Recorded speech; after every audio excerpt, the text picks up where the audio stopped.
What's up, y'all? So I figured I'd do a quick little video on the blue car, my '87 GT. Just a little update on it. Honestly, since my last track trip, I haven't even really touched it. I've been focusing on trying to get my '93 LX back in good form. It ended up having some engine issues, so I had to pull the engine. For y'all that didn't catch those videos, I had to get me another short block and kind of going through it, new mains, new rods, that kind of stuff. The blue car, I did make a couple draggy passes with it, about a week after, I want to say it was about a week after my last track trip, because it was such a disappointment going to the track and running way slower ETs than I can on the street. You know, it was just, I didn't know if it was like the car hurt. I knew I had some suspension issues, but the mile an hour was down also.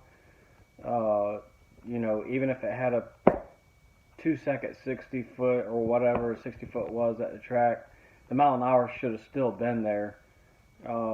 But it was down like 3 miles an hour, and I just didn't know if like something was hurt or something. You know, I didn't know what was going on. So I went and made a couple of draggy passes, and then actually everything's fine. It's like normal. It runs faster on the street than it does at the track. I think it's got a lot to do with the tires, you know.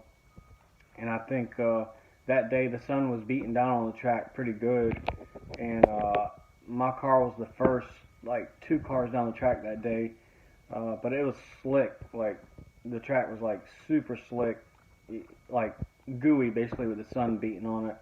And I'm sure that didn't help. But the main issue is, I'm sure, is the suspension. Is the rear suspension is shocked, other than 50/50 drag shocks, and the control arms are all stock bushings, rubber bushings. And the tires, you know, the radials. I had it down. I think I went down to like a minimum of like 14 psi. But you know, the drag radials, when you dump that clutch, it's such a hard hit. You know, the tires don't absorb, or at least I don't feel the tires don't absorb anything. You know, it just transfers straight to the pavement or the track. If I had a slick, it would allow that tire to wrinkle a little bit and you know, a little more forgiving there. I could be wrong. It was just my theory of thinking and, you know, watching different videos. But in the slow-mo video that I got, you can clearly see the tire try to plant and the front come up, but then it unloads.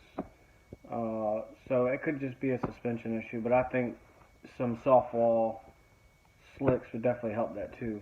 But what I'm getting at is went and did a couple draggy passes and everything was fine. And I actually hit my first 12-second pass on the street in Mexico. And it ran like the normal 840s on the street. You know, that's spinning, the first 60 foot spinning like a 2-something 60 foot.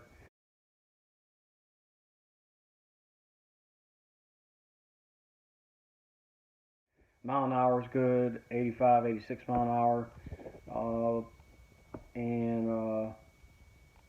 It was my first time really running it out completely in the quarter mile.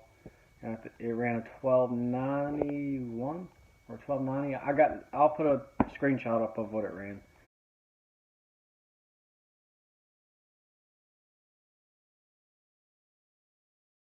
So, considering that, you know, the car weighs 3,200 pounds, maybe a little bit more with me in it.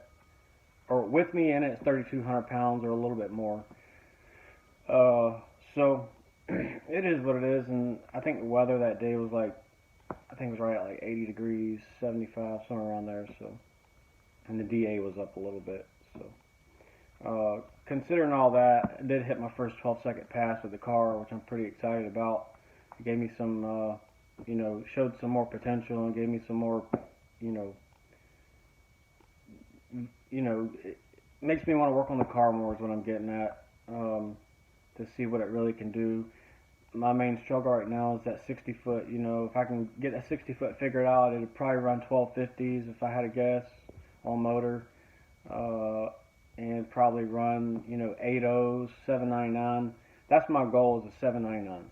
So we'll see. I'll put some screenshots up of the Dragy time. Hope y'all are doing well and have a good Thanksgiving.